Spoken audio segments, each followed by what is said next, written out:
Hi everyone.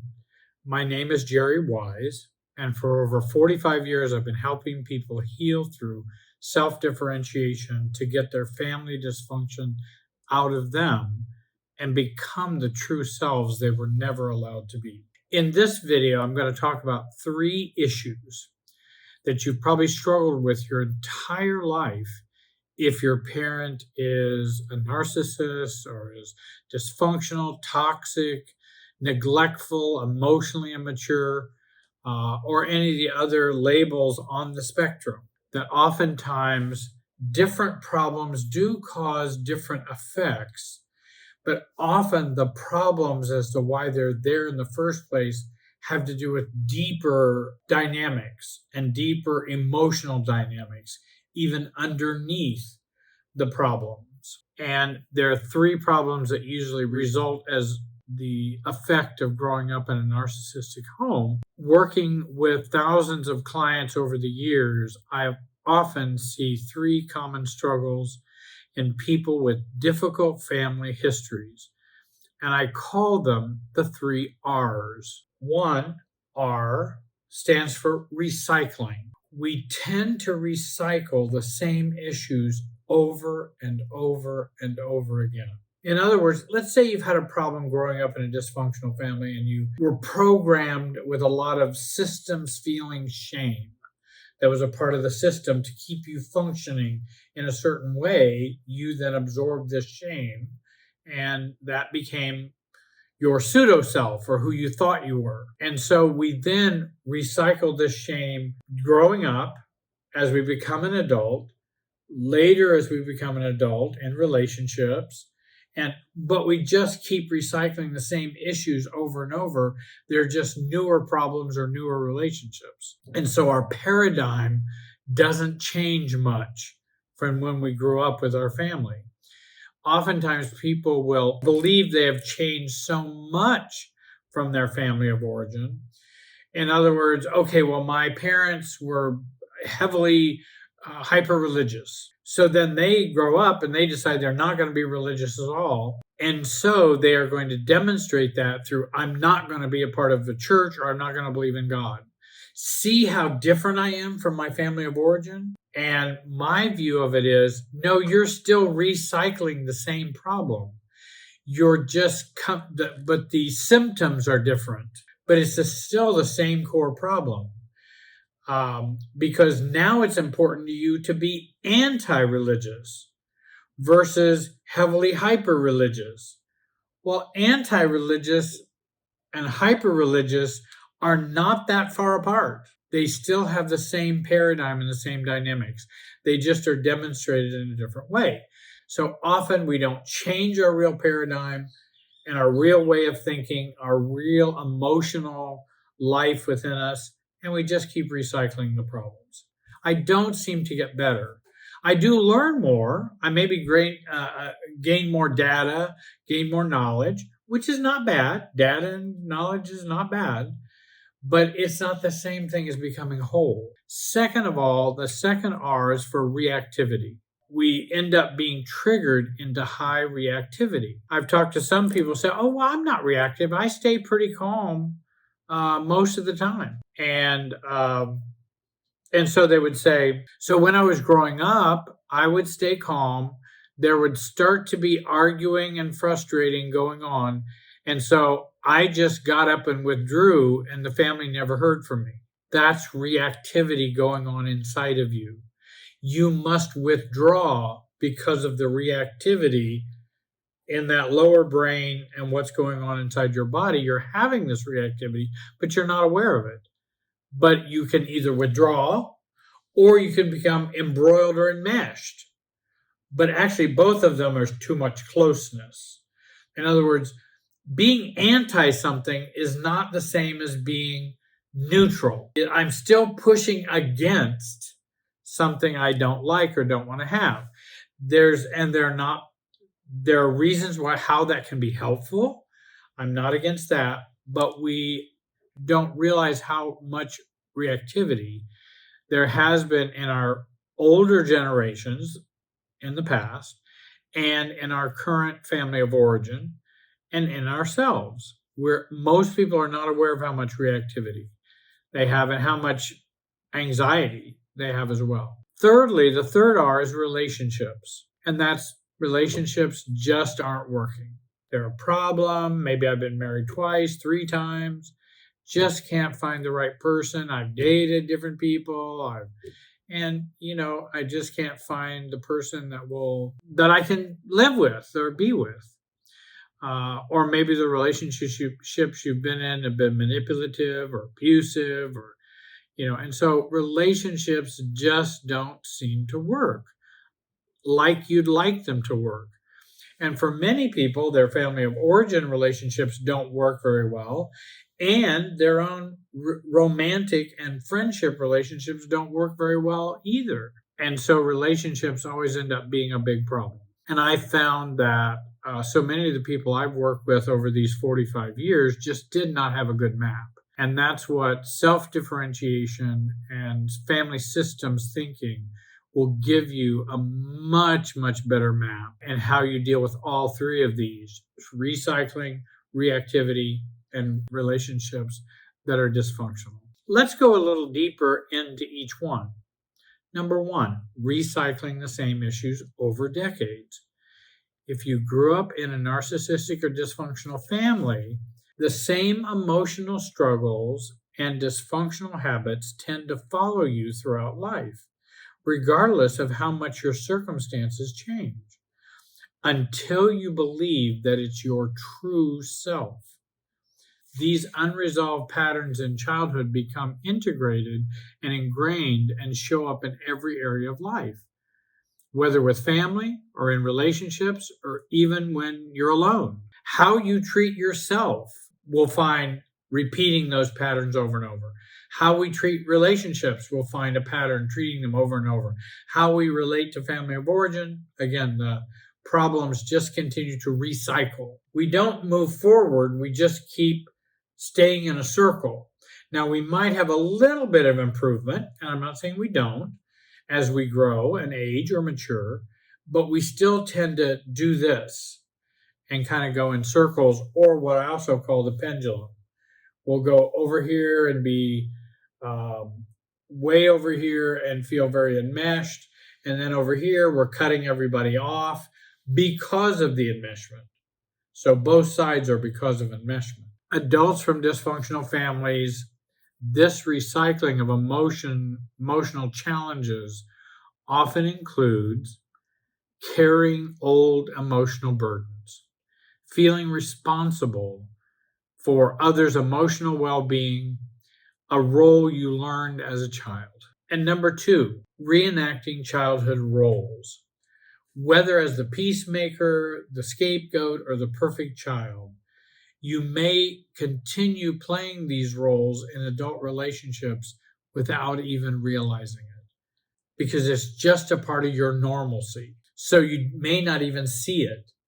It's like asking a fish, do you realize you're swimming in water? And the fish would say, what water? What is water? Because that's their whole habitat. So they don't see it so separate from themselves. Like, water, what's water? Thirdly, guilt and obligation cycles.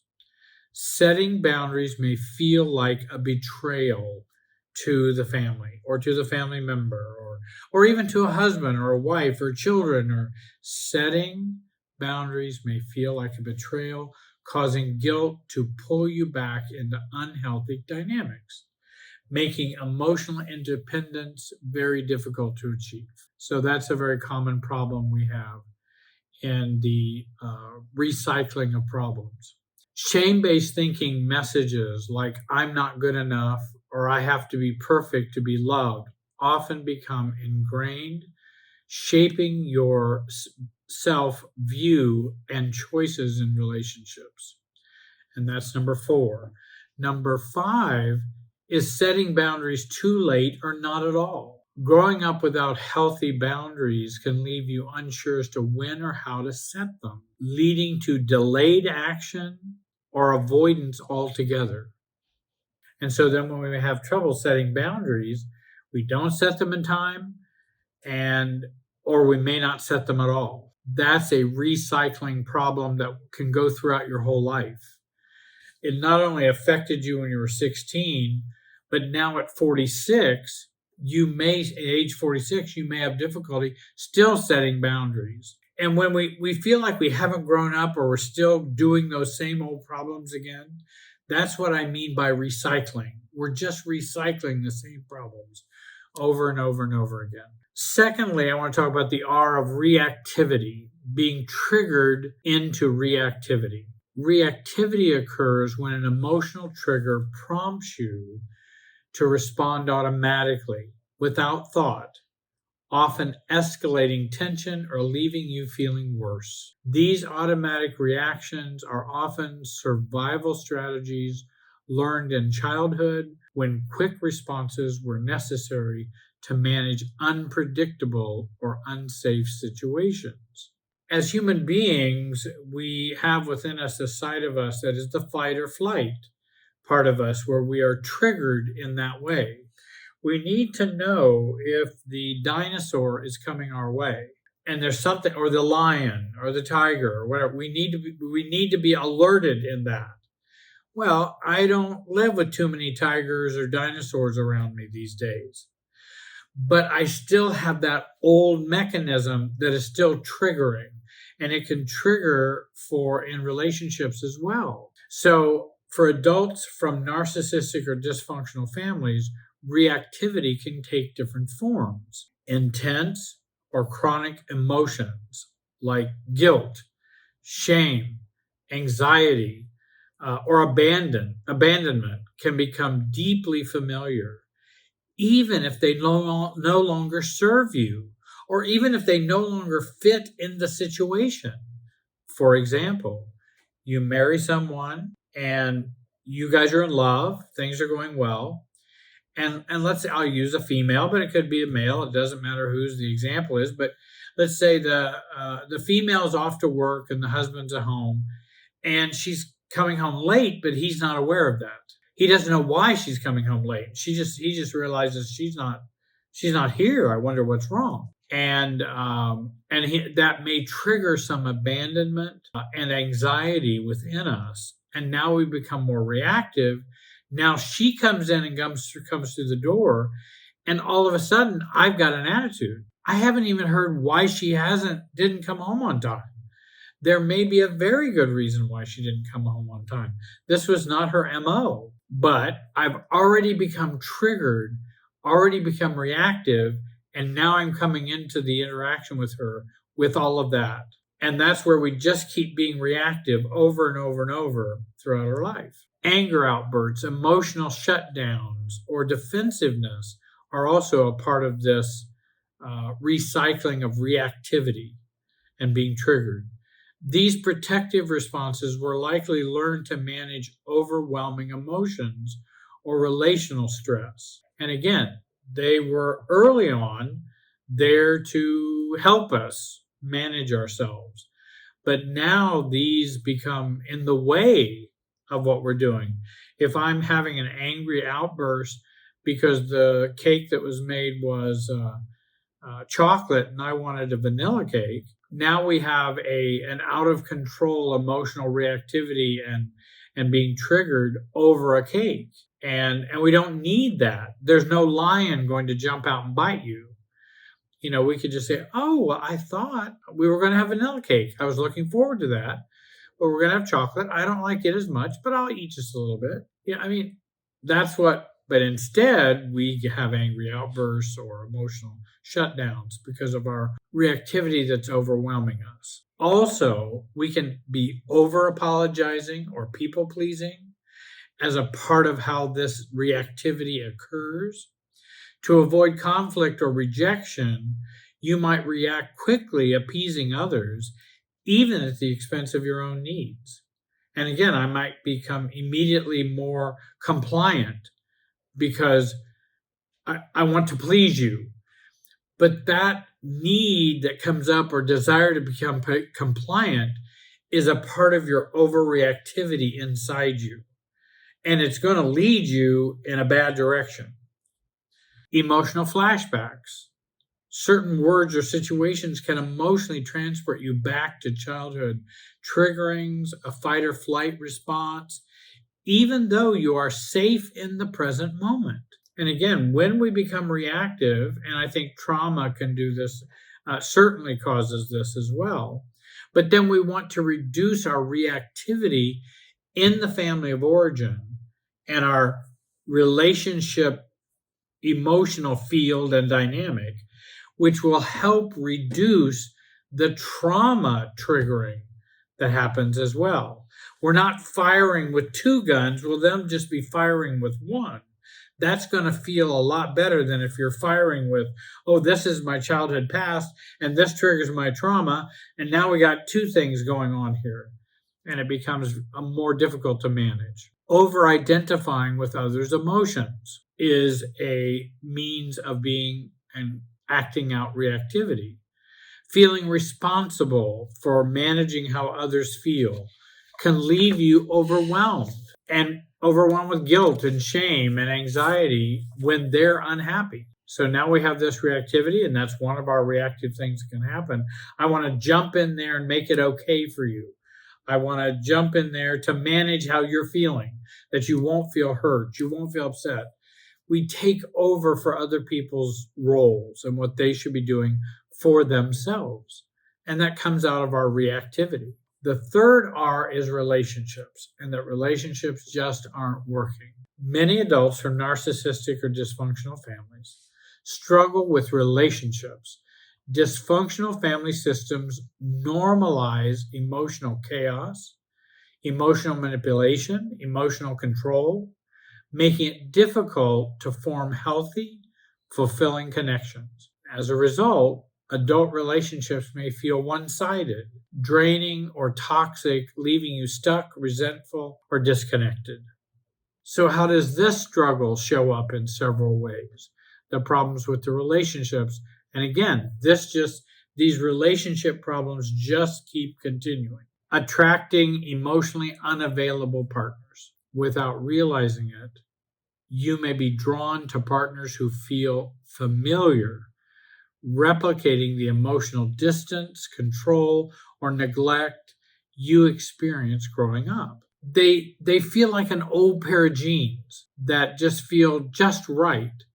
The problem is these pair of jeans have spikes in them, but we're used to the spikes because that's what we grew up with. So we find a jean that's kind of a spiky jean relationship that we have, and somehow it feels normal to us. Overfunctioning in relationships is another way we express this struggle in the third R of relationships. You might take on more responsibility for the relationship than your partner, which can leave you exhausted and resentful. Fear of intimacy or vulnerability. If emotional closeness meant betrayal or harm in the past, you may avoid deep connection as a form of self-protection. I'm not going to be married again. I'm not going to trust anybody else again. I don't trust anybody. I'm not going to be vulnerable to anybody because I know what happens when you do. And it's not good. That is a part of us we want to heal. It doesn't mean you have to be married. Doesn't mean you have to date someone.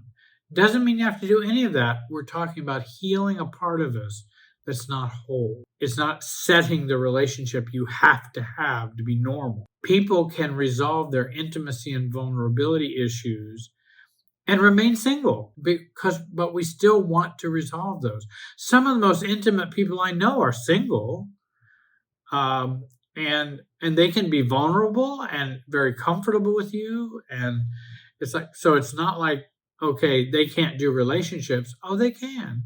They may choose not to have a partner, which you can choose. Fourthly, this third R of relationships just aren't working, is settling for toxic dynamics. Relationships that lack mutual respect, connection, or fun may feel normal to you if you've never experienced healthy relationships. You may even struggle to believe that you deserve something better because our paradigm, our programming is so broken that we think, I need the toxic dynamics. That's just what's normal. I want to help break your normal.